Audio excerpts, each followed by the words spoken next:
if Kansas is going to be as good as Kansas can be this year, and if Kansas is going to take its best shot to meet its goals, the Jayhawks do not get there with a quarterback other than Jaylen Daniels. That's the way I see it. It's got to be Jaylen playing better than he has the last two games. But I don't see a way that you substitute Jaylen Daniels out and you still find a way to be the team that they think that they can be. Thanks for listening to KC Sports Network, proudly presented by Emprise Bank. If you're thinking about starting a business or know someone who is, check out Emprise Bank's SBA loans. It's always good to know your options, and they can be your partner in possible. Hey, heed all who enter. Beware of this podcast. That's right, it's a paid podcast on Kansas City Sports Network. I'm Nick Springer, along with Kevin Flaherty, and win or lose, we are here to talk about KC football. Unfortunately, it was another loss for Kansas, 23-20 against UNLV. We're going to break it all down. We're going to talk about the bad, the ugly, and maybe some good. We might get to that as well from this game for KU against UNLV. But Kansas is 1-2. It sucks. Fans are not happy. I get it. I'm not happy, certainly. I picked them to go 11-1. How do you think I feel? I feel like a giant idiot is what I feel like. Yeah, your prediction's already gone. Like, I went good, so mine's still technically alive. But yours is gone. It can't happen. It can't happen. Yeah, we are brought to you by Emprise Bank, your partner in all things possible, member FDIC. And hey, listen, I know KU lost. You're probably feeling pretty bad. It definitely sucks. But how would you like to earn an extra $500 to make yourself feel a little bit better? You can go to BlueWirePods.com/survey, click the Blue Wire audience survey about you and your podcast listening habits for a chance to win a $500 gift card. The survey will help create a better advertising experience for audiences and in turn help us, paid and on the Kansas City Sports Network. That's BlueWirePods.com/survey, where all you have to do is answer some simple questions for a chance to win $500. Make sure to read the full terms and disclaimer, plus complete the survey for a chance to win at BlueWirePods.com/survey, and the link is also in the show notes of this episode. Okay, so yes, Kansas loses at Children's Mercy Park against UNLV.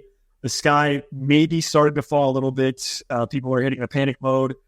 It's rough. Let's dive into this, Kevin. Let's start with some of the negatives here, obviously, from the loss. The elephant in the room, I think, at this point is Jaylen Daniels. And Jaylen Daniels was bad again against UNLV. But what is almost more concerning to me about how he looked against UNLV is that he was bad in a different way compared to how he was bad against Illinois. Against Illinois, it looked like it was a technical issue with him throwing the ball. It looked like he was having a hard time getting zip on it, getting it to where he was trying to throw it. Against UNLV, he was just making ball-headed decisions and just really was not good and was not accurate and was throwing the ball into coverage through another 2 interceptions.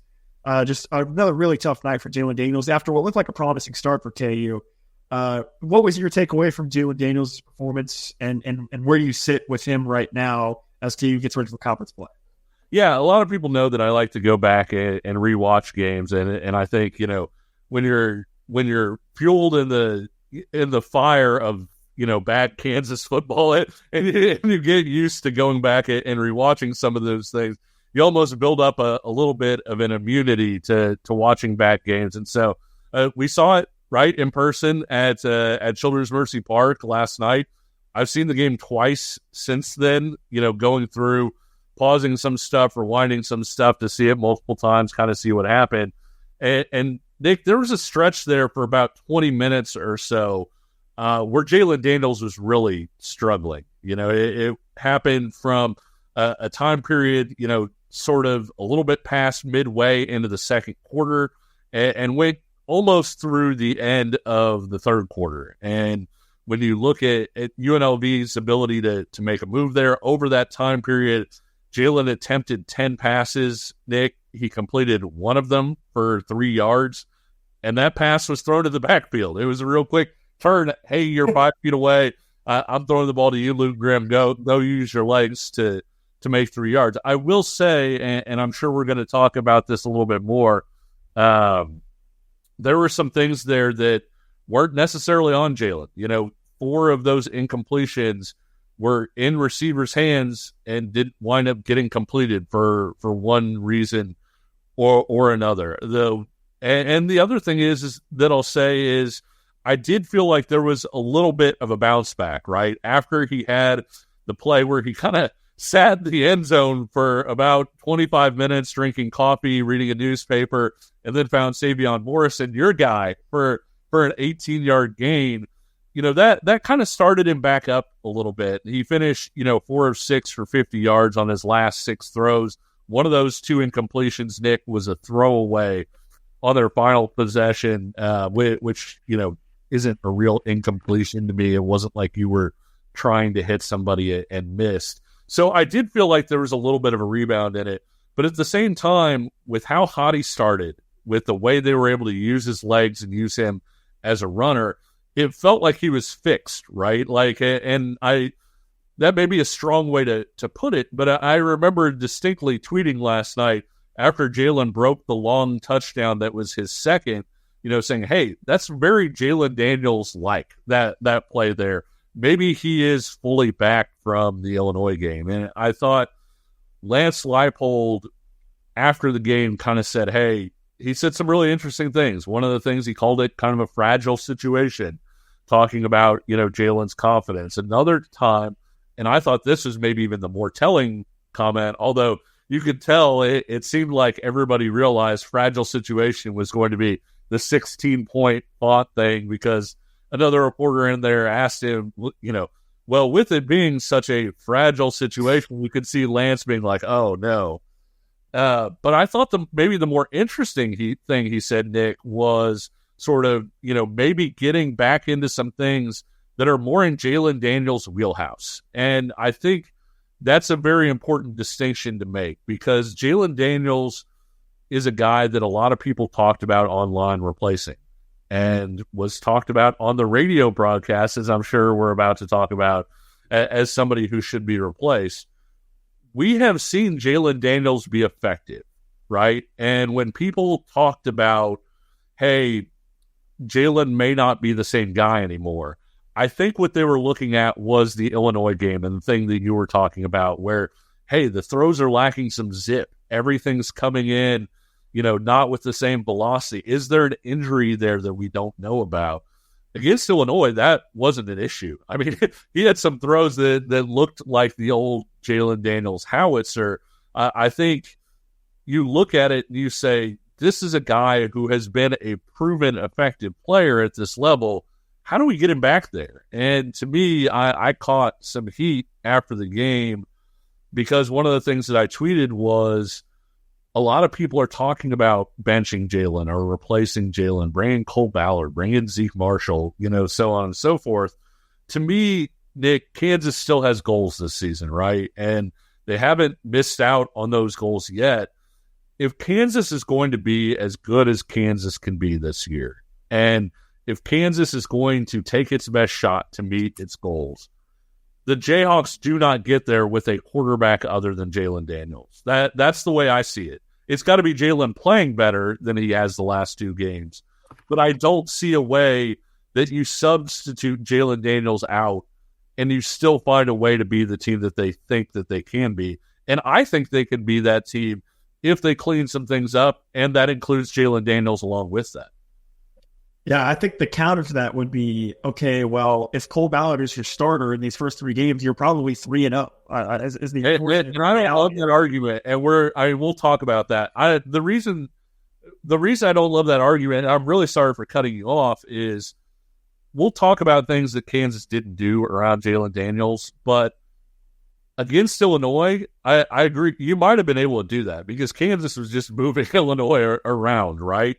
Last night, when Jaylen was struggling, Kansas tried to go to the run game. How well did Kansas run the ball when UNLV knew that Jaylen Daniels is struggling? Not in the second half. Yeah, the second half, not very well. And that's what I'm saying is, if you have Cole Ballard out there and you're trying to protect him to some semblance, and UNLV's out there saying, hey, they're trying to protect him, let's make Cole Ballard go beat us. Does Kansas win that game last night? I don't know that they would have.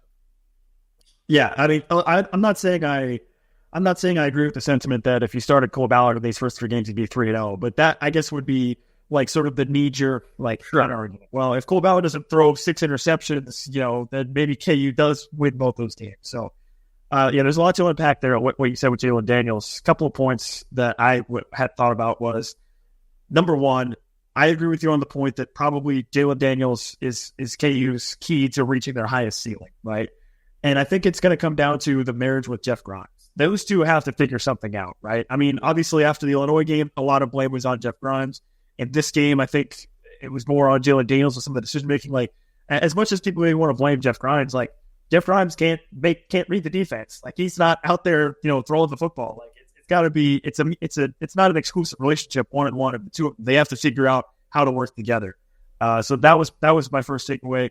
And then to the point of Jaylen Daniels being benched, I mean, just thinking realistically, I would think if in order for us to even approach like seriously having that conversation, you probably would need Jaylen to play at least 2 more games this badly.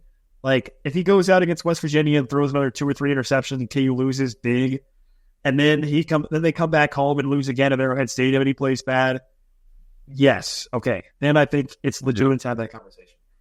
I don't think it's there yet. I don't think it's there yet. And maybe that's me trusting too much in Jaylen to figure it out. But I don't think it's quite there yet. Even though I totally understand where the sentiment and where it's coming from, I don't think it's there yet. I think, again, the West Virginia game to me will really hinge on whether or not that conversation needs to be reopened.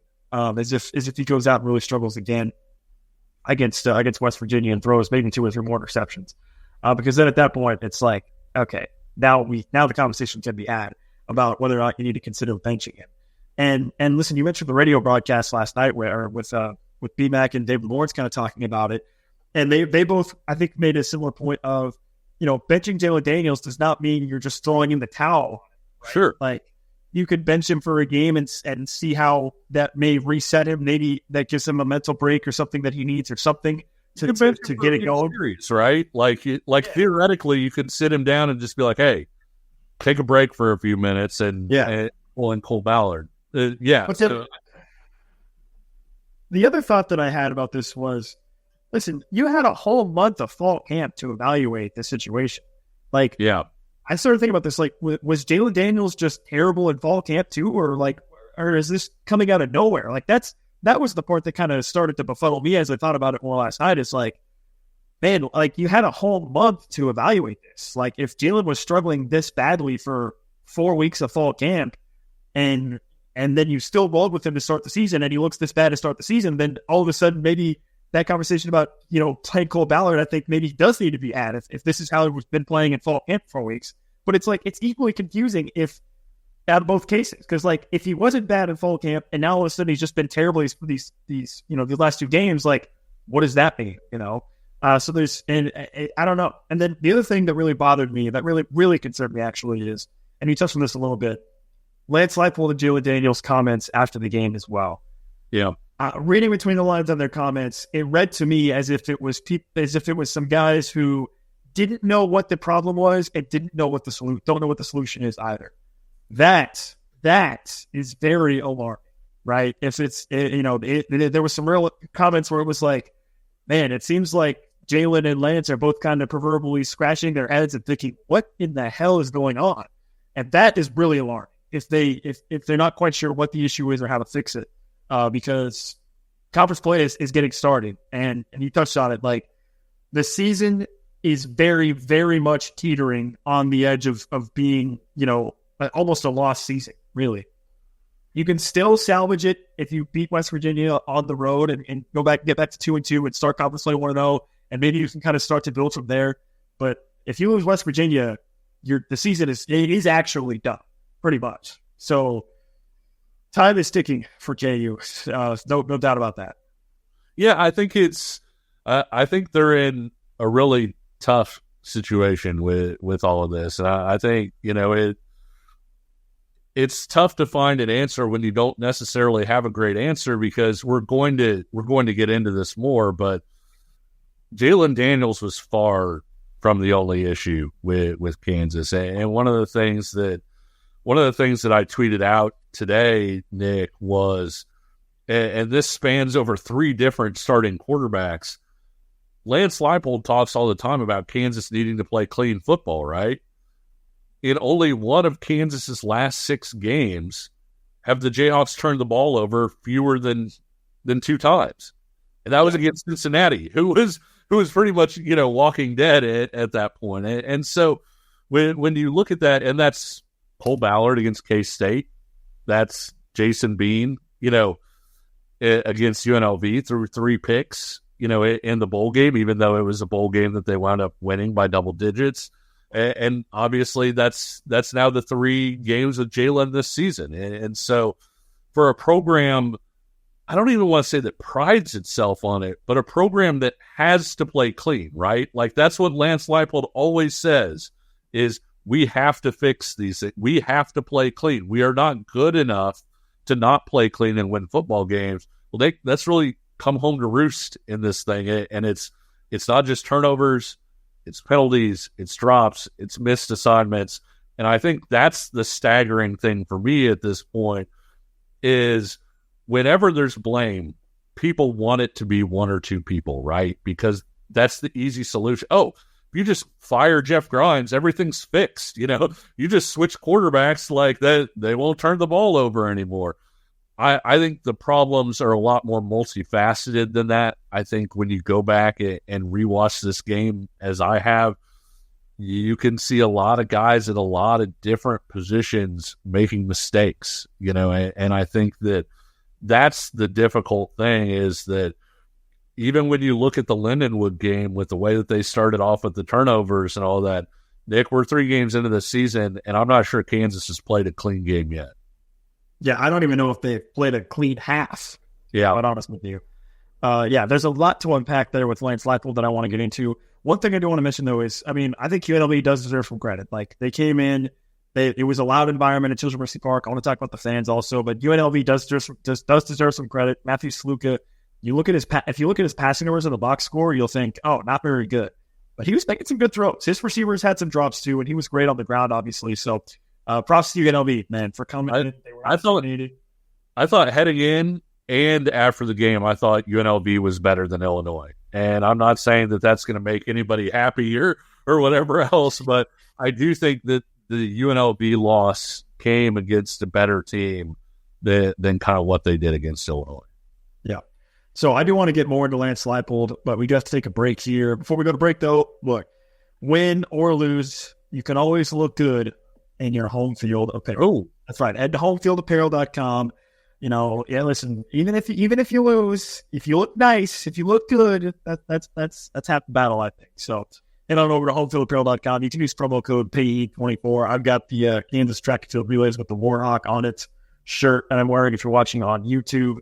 So you can join me with that shirt, or you can get one of 40 plus other items that they have to offer for KU over at homefieldapparel.com.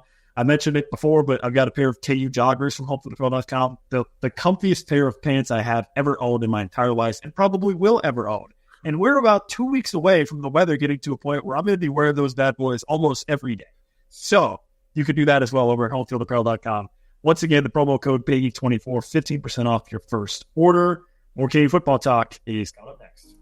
We appreciate you supporting KC Sports Network by listening to our podcast. You have helped us become the highest-ranked Chiefs podcast network in 2022 and 2023. And don't forget about our daily Substack newsletter, the best written analysis you can find on the Chiefs straight to your inbox every day. kcsn.substack.com. This is the paid podcast on the Kansas City Sports Network. I'm Nick Springer, along with Kevin Flaherty, breaking down another tough loss for Kansas at Children's Mercy Park against UNLV 23-20. And you started to get into something that I really wanted to hit on here out of this break with Lance Leipold. And you touched on it with the discipline thing. I think Lance Leipold needs to take a long look in the mirror and really do some soul searching this week. You mentioned it. Lance Leipold, when he got to Kansas, he prided himself on the process, on discipline, on playing clean football, on not making mistakes. Through these first 3 games, it has been everything the complete opposite. Mistakes, undisciplined, penalties, turnovers, just boneheaded decisions both on the field and on the sideline. And I'm looking at Lance Leipold on this, man. Like, you've got to get a grip, I think. You've got to figure it out. You look at KU these past 2 games, and you can really circle 2 areas where they essentially lost the games. The last 2 minutes of the first half and the fourth quarter. That comes down to the head coach, I think. That comes down to coaching. You look at the end of the first half against Illinois, the pick six obviously flipped the game, KU loses. You look at the end of the first half against UNLV, Kansas is driving to go up potentially 20-6 going into half, and they're going to get the ball. And instead, the whole thing unravels off of a pick, and it just goes even further south. The defense, like Barry Odom, horribly mismanaged the clock, but it still worked out because Kobe Bryant tried to go for a pick instead of playing coverage, and they get a touchdown out of it with the clock hitting 0. And then you look at the fourth quarter. Against Illinois, nothing for KU. Against UNLV, pretty much the same deal. They give up a 10-minute drive for a touchdown from UNLV. I'm looking at Lance Leipold, man. You've got to look in the mirror. You've got to do some soul searching. You've got to dig deep, and you've got to come up with answers. You've got to look back at what got you here. Wisconsin, Whitewater, Buffalo, playing this and playing smart. That stuff has got to ring true because it feels like it's rung hollow for the first 3 weeks of the season. Kansas has looked unprepared on both sides of the ball in some cases. I mean, the defense has been better, obviously, but unprepared, lackluster, undisciplined with penalties, and also with Lance Leipold. One other thing that I wanted to mention here, I am sick and tired of seeing this guy complain to the referees during games. Like, suck it up, do your job, and just start coaching, man. I mean, good Lord. You look at the end of the game, Kevin. I don't know if you caught this when you were rewatching it, but live during the game, it seemed to me that this was the case. It's 4th and 1 with under a minute to go. Kansas goes for it, gets the first down. There's a chop block penalty that backs them up. The clock is stopped. And it looked to me as though KU had to call their last timeout late in the game in that situation because Lance Leipold spent half the time arguing with the refs about the call, and they had to burn their timeout with the clock stopped in a game where you're trying to go kick a field goal to tie it up the fourth overtime at the least and try to go win. So I am incredibly, incredibly disappointed in Lance Leipold right now. It feels like all of his process, all of those virtues of his process that he brought to KU, none of those have even been remotely up to whatever standard you want to call it that he has to start the season. He's got to be better. I think it starts with him. You can talk about the Jeff Grimes stuff. You can talk about Jaylen Daniels. This is Lance Leipold's team, and he's got to find a way to pull it together. He's got to find a way to stay composed on the sideline during games to help his team, and he's got to find a way to better prepare his squad as well. Because I am very concerned about what he's done for these first 3 weeks, and I'm looking at Lance Leipold on this. He has got to be better, period.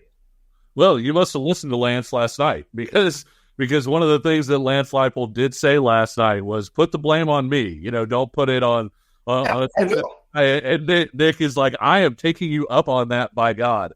But we've talked a little bit about Jaylen and everything else. And one of the things that I kind of wanted to say, Nick, and we talked about it a little bit before we went on air, when a quarterback's struggling, right, you do certain things to kind of help that guy get out of the rut, whether that's giving him, completable passes, whether that's, running the ball, whatever. Kansas, like we already mentioned, didn't run the ball well, especially in that third quarter when Jaylen was struggling. And so that was an issue.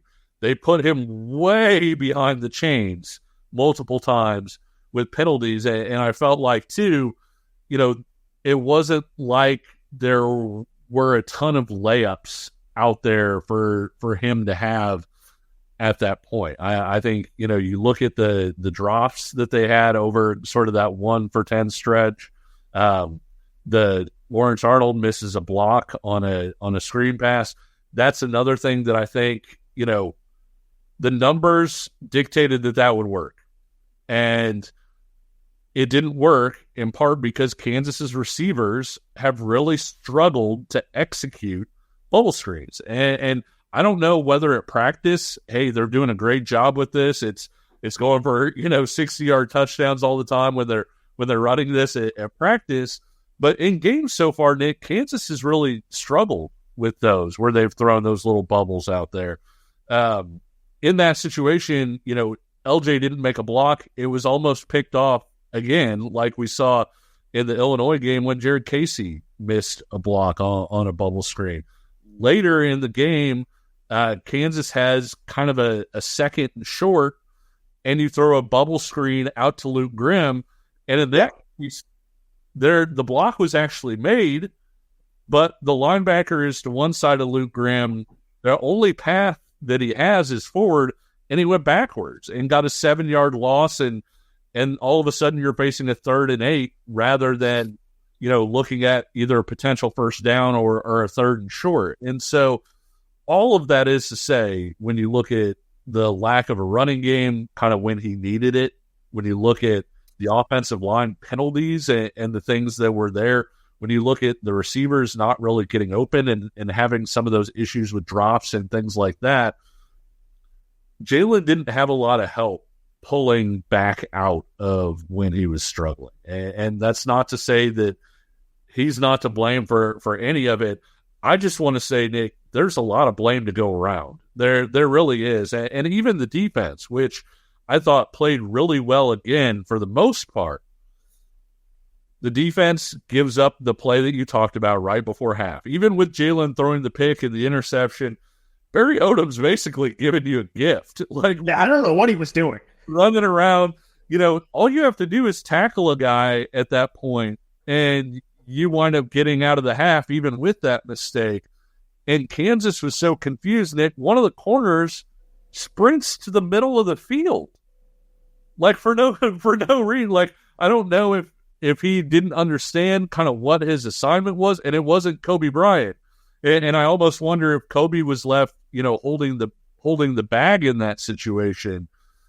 Even then, he probably didn't have to go for the pick. He probably, if he had focused on, hey, I'm just going to hawk this guy down and make sure he doesn't get a touchdown, you're off the field. It was a pretty big mistake all the way around. And then, Nick, Leipold said this after the game, you got to get off the field at a 9.5-minute drive or whatever it was. And obviously that fumble is going to be replayed for the rest of time whenever people want to talk about college football, unseriousness, the fact that they had about 3 or 4 chances to recover that thing. But even taking away the fumble, you had the 4th and short where it looked like they might have even stopped him. It was, I'm still not sure he got the line to gain on that thing. But you also had a couple big plays where you had guys with their hands on Matthew Sluka and they didn't make the tackle. Some of that, like you said, credit has to go to Sluka. He played a monster game, showed a lot of toughness, ran through a lot of tackles. I think, he was a guy that, as weird as it sounds for his height, he almost seemed taller, because you see like 6'5" guys occasionally will like lope out of a tackle because they don't get it. It seemed like Sluka was loping a little bit out of some of those tackles. But even so, Kansas's defense had some chances to pull him down for little or no gain and missed those plays on that 9.5-minute drive. And that wound up deciding it kind of right there as well. And so even though the defense was pretty good overall, those were a couple big mistakes where you say, hey, if that doesn't happen at the end of the half, Kansas may win this game. And if you cut that 9.5-minute drive down, Kansas might have won that game. And so that's 2 weeks in a row now, too, Nick, that the defense has played really well and yet given up a long drive in the worst possible moment. Well, look, on that drive, Matthew Sluka didn't complete a pass. It was the whole drive, and it was just him scrambling and making plays. So it was brutal.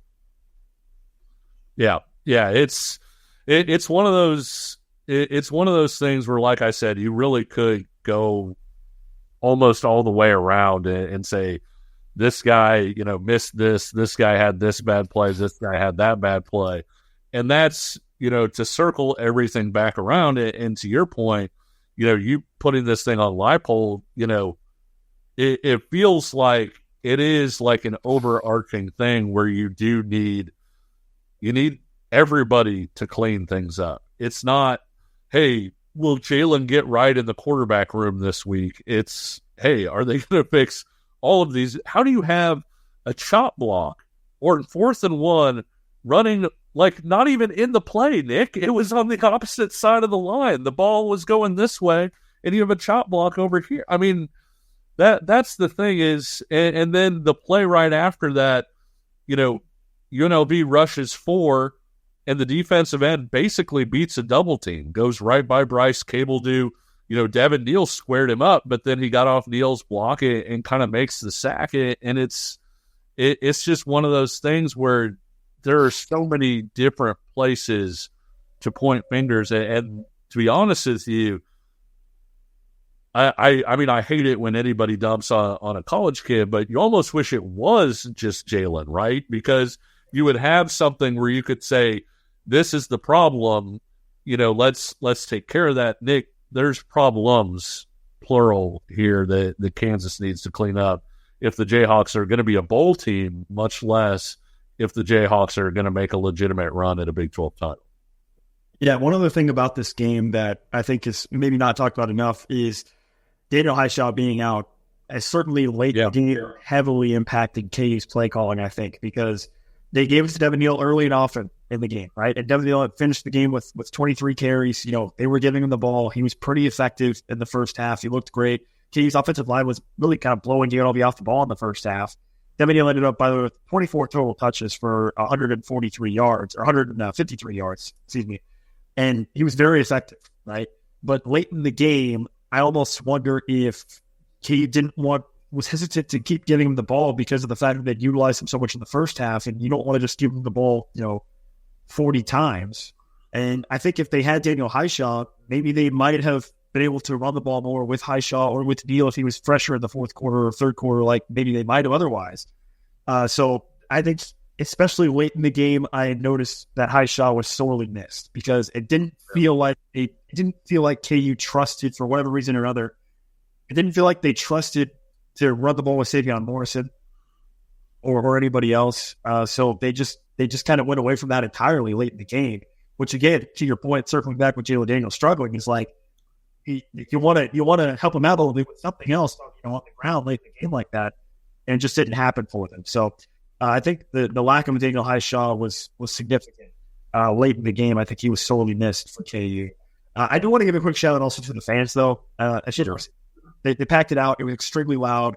They did a great job. Obviously, I think people will focus on, for a majority of the third quarter, it was a chorus of boos for that quarter, with fans, making their displeasure known in that case for kind of how things were going for KU. But I will say, late in the game, when you got to the fourth quarter and KU needed the crowd to sort of either be on their side when they're on defense or whatever, or help them, the crowd got loud again. Like the crowd, they stayed with KU through the game. Yes, they had the moments where they were booing, making their displeasure known, but they were through and through there with KU towards the end. So if you were in the crowd, shout out to you, man, because obviously that was a tough game and the crowd was still out. I thought the atmosphere at University Park was fantastic for the game. It's just really disappointing that the outcome was what it was, and the fans went home disappointed. And I think that kind of leads into another thought I had about this, which is, look, a dozen years essentially of abject futility does not just get wiped away after one or two good seasons, okay? Like, your fan base, it takes a little bit longer for fans to start to fully buy back in when you have that long of literally nothing to cheer for, because the team was by far the worst probably in FBS for a while. So it takes a little bit of time for fans to get fans to come back, right? And it felt like going into this season, certainly myself included in this, a lot of KU football fans were finally there. They were finally, for so long they'd been maybe waiting for the other foot to drop, waiting for the other shoe to drop on KU's, miracle run. They started 5-0, they make a bowl game.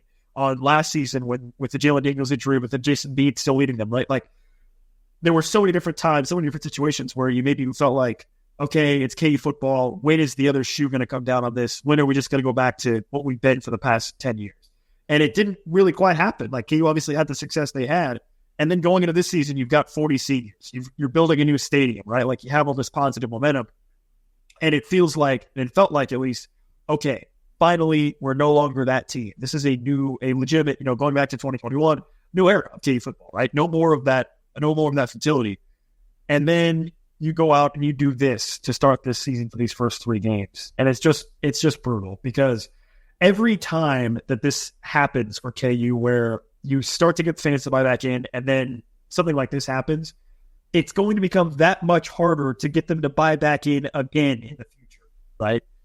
So that's really the bad thing here, is that, you're going to lose so many fans, you're going to lose momentum. I was thinking about these games at Arrowhead coming up in Kansas City, and, at this rate, KU may be lucky to get 20, 25,000 fans to those games, which is just going to be really rough. So it's got to be turned around pretty much immediately. Like I said, the season, for some people, I'm sure they're maybe ready to wave the white flag on the season already. I'm not there. To me, it's teetering, right? If you lose to West Virginia, yes. Then at that point, it's like, well, shit. Like, this is bad. Obviously, it's bad right now. But if you beat West Virginia, I think you could still steady the ship a little bit and have a chance to go out and still be competitive and maybe, whatever, go for 8-9 wins like you still could. It's like you still could potentially get that. But yeah, I have a lot of concerns because obviously the relationship, I think, between Lance Leipold and really by extension, his wife Kelly, the Leipold family is very, I would say, frayed would be an understatement of how that relationship is right now. And it pretty much has to turn around immediately because otherwise, again, it's just going to be that much more difficult to try to get fans to buy back in again if you are able to get things going later on. So shout out to the fans again for Children's Mercy Park. I'm curious to see what the fan attitude is going forward, but shout out to the fans at Children's Mercy Park on Friday night against UNLV. They were loud. It was a cool environment, but I am concerned going forward about the temperature of this situation and how, again, if KU loses against West Virginia, or maybe even if they're 2-3, 2-4, this thing could turn really sour on them because they have this veteran leadership. This, in so many different ways, felt like the year for KU to have a chance to make a run of the college football playoff, and that's why we were talking about it. That's why we were predicting it. That's why I said KU 11-1. I felt that maybe that they had the chance. The schedule was manageable, as we talked about a lot now throughout the offseason. But then you got to lose to UNLV. Utah with Cam Rising looks unbeatable, but obviously he's hurt right now, but I assume he's going to be back. K-State obviously hammers Arizona, so maybe Arizona's not as good as we thought, even though KU's not going to play them, but still you get the idea. So I don't know. It's a very precarious situation all around right now for KU. Yeah, I mean, Kansas fans are cautious, right? And with good reason. There are a lot of times that the rug has been kind of yanked out from under them. You even look at, we talked about before the season started how this was the most anticipated season since 2009. And what happened in 2009? They start off 5-0 and things are living up to expectations. They wind up 5-7 and with Mark Mangino fired, after all of the different things that went wrong that year. And even like over the last, decade plus, Nick, Kansas fans have wanted a reason to care again, right? Like they've been searching for that. I always think about Les Miles' first year, right? When they went ahead and went to Brent Dearman calling plays in the system there, and you wind up, winning at Boston College, just absolutely hammering them. And when Brent Dearman officially gets the job, you put up 48 points in a close loss to Texas. Then you come home and you beat Texas Tech. And there were I think right around 30,000, 31,000 fans at the Texas Tech game. Well, they played K-State next, and with Kansas, starting to gain steam. Hey, put up 48 at Texas. They just beat Texas Tech. That was a sellout. And yeah, I mean, there were K-State fans there. I'm not going to say that there weren't, but there were a lot of KU fans there kind of on the edge of their seat, like, okay, is this when we break the streak? Things seem like they're going well, and they did that off of a couple games, right? A couple positive games. They sell out the place and everything. Kansas loses 38-10. By the time Kansas returns back home, they draw like 22,000 people for the season finale, senior night against, a ranked Baylor team. And I think we aren't at that point right now, but I think the thing that really hurts a lot of people about this year's team, so far at least, is KU fans had fully bought in. And maybe they had gotten to a point where they weren't willing to fully buy in. For me, I bought it. Because Lucy kept pulling the football away, right? And so when people bought all the way in and they said, okay, this is it. This is the year. I believe this is going to happen. Look at the schedule. It sets up so nicely. Jaylen Daniels is back healthy. He made it through the fall, through fall camp, all of these different things. And then to start off 1-2. And like we said, they weren't going to reach the college football playoff likely as an at-large. And so the way they were going to get there, that's one of their goals, was to be through conference season. You haven't played a conference game yet. That's still there for you. I'm not saying it's super likely. I'm not saying it's going to happen, Nick, but I am saying if you go to West Virginia and you win that game that could be one of the tougher games, on the Kansas schedule, you have a chance to win potentially a lot of that goodwill back, and I would be very interested to see sort of what the fan turnout would then be against TCU for that first Arrowhead game. But as it is right now, I think a lot of people are really frustrated because they felt like 30 seniors, all of these things were sort of aligning, the almost famous thing where she's like, it's all happening. It's all happening. It's not happening right now. And there are some things that they need to fix. Like you said, maybe some soul searching that needs to be done. And forget big sweeping changes. Forget, hey, let's punt the phone book into the playbook into the sun. Forget, hey, let's start a new quarterback. Nick, Kansas needs to just get back to playing good fundamental football without making mistakes. And if they do that, then you're going to start seeing more of that upward trend again.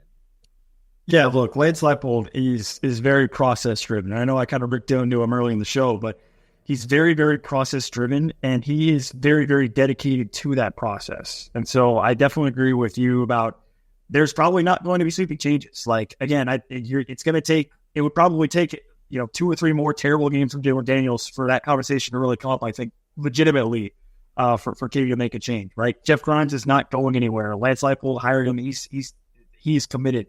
KU is going to have to figure this out just on their own with what they've got, right? And that can be a negative, but it can also, in this case, be a positive because you have a locker room of guys that have been together for a while. And there was some talk about some of the guys. I mean, you think about players like Jeremy Robinson, and Jaylen Daniels for that matter, who, listen, they were here when KU was still one of the worst teams in FBS, right? Like they'd experienced the lowest of lows some of those guys have. So they know what it's like. And you would think that can maybe help guide them out of this run that they're in right now a little bit more. So, yeah, I'm with you. I wouldn't expect anything major. I think KU's they're going to stay the course probably. I mean, I do think there needs to be some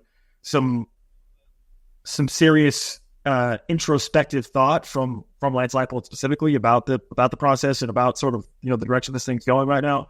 But I'm not expecting anything major like outwardly that we're going to see like no real changes. It's going to have to come internally for KU to get this thing turned around because it was a disappointing game and KU was disappointing in key moments late in the first half, in the fourth quarter. It was everything, man. It was everything. So the only other thing that we didn't mention that I kind of wanted to get your thought on, because I know you pointed this out during the game, is on that touchdown drive for UNLV that they scored to take the lead and win the game. There was a unnecessary roughness penalty on the 4th down play that UNLV converted, and it was 1st and goal at the 1. Then it becomes 1st and goal at the 16, and the officials, this is, I mentioned this earlier about Lance Leipold and how I'm honestly, I am sick and tired of Lance Leipold complaining to the referees. I'm sick and tired of that. But this is one situation where I was like, okay, fine, I get it, because seemingly UNLV, it should have been 1st and goal at the 16, I think, with the 15-yard penalty. UNLV runs a play, and then they get 1st and goal again later on. It felt like they made it 1st and 10 from the 16, but that doesn't make any sense because it was a goal-to-go situation. The whole thing was very bizarre, and it ended up in UNLV scoring. I'm not saying that, UNLV won because of that, but, it was a very strange situation. Yeah, Lance said after the game, that it was the correct call, actually, that it should you take the 15-yard penalty and then it's 1st and 10 from where the ball was. And UNLV had an 8-yard play and then a 5-yard play and it was 1st down. But the thing is, Nick, nobody knew that. The game was going on, and you'll laugh about this because we were talking about it there.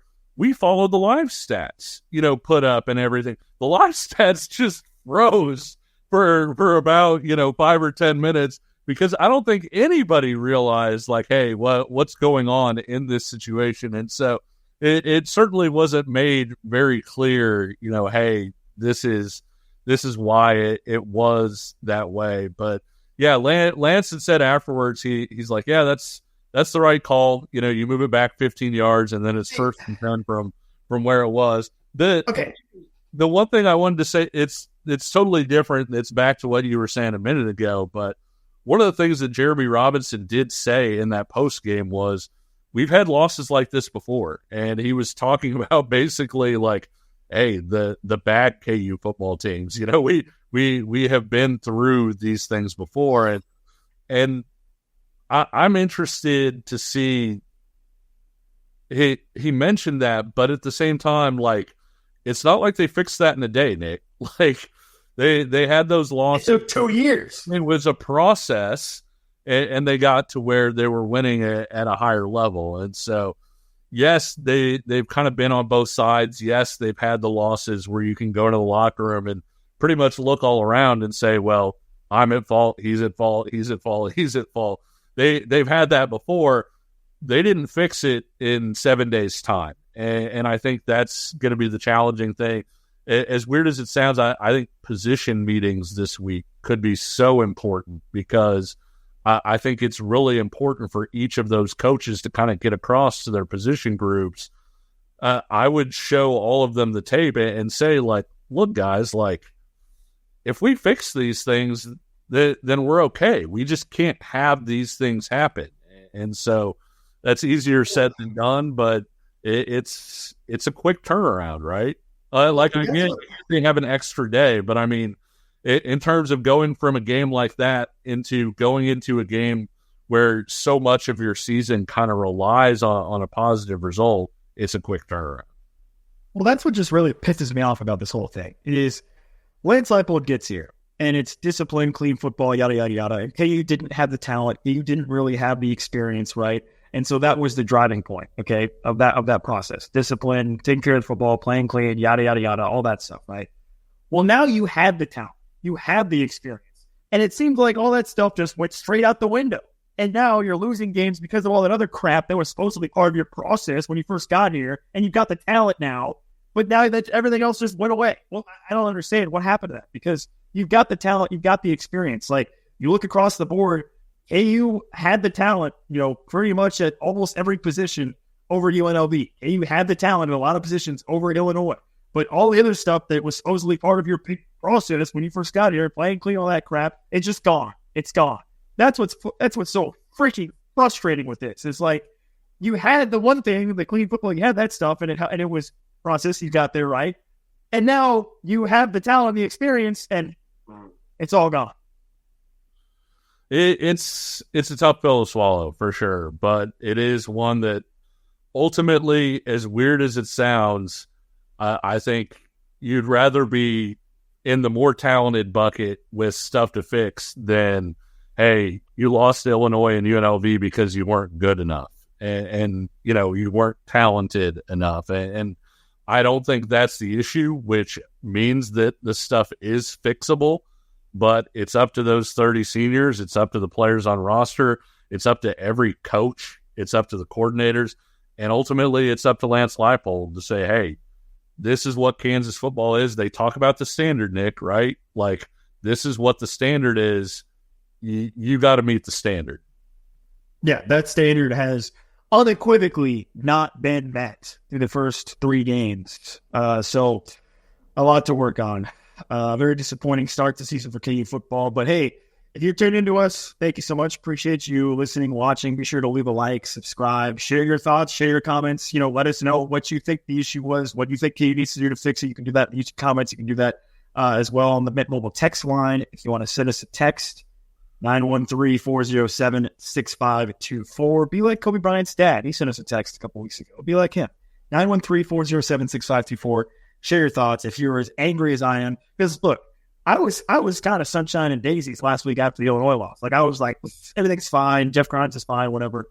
No, I am pissed off this week. Like, Lance Leipold, figure it out. Jaylen Daniels, figure it out. Like, you have one game. Like I said, season is teetering.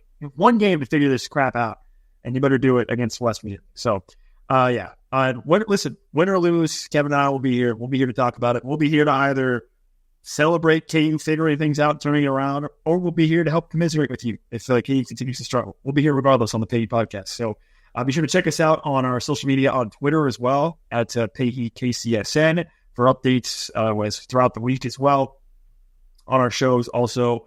And be sure to stay on the Kansas Jayhawks KCSN YouTube as well as on Spotify, Apple, wherever you get your podcasts. So once again, thanks so much for tuning in to us, even though KU sucks right now. I'm sorry. I wish I could do more, but I can't.